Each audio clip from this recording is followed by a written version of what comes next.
Mutta niin kuin näet, kuinka vahva reaktio. Heti karhun nähdessä se oli lähes tonne. Joo. Koko saman tien, että nyt mennään. Ja niin kuin näet, ja pelotti.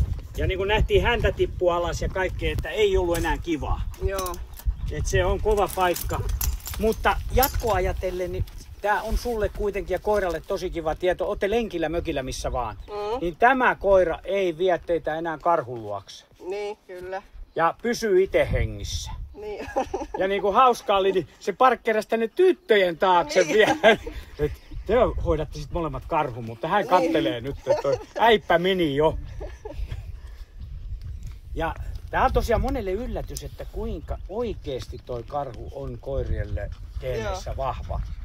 Et se on sama kuin mulla aina väliin tulee metsästäjämiehiä ja sitten kun ne on niinku silleen polleena monet, että kuule tosta karhusta ei ole mitään jäljellä kun heidän koirat tulee. Niin. Sitten kun ne on tälleen samalla lailla tehnyt, se on välillä ne on nieleskellyt pari kertaa, että eihän tää nyt ihan mennytkään silleen kuin hän ajattelee. Niin, kyllä. Mutta tämähän on koiran kannalta ihan toimintakykyä. Paeta vaatii rohkeutta. Arka koira ei kykene pakenemaan. Joo. Eli se lamaantuu.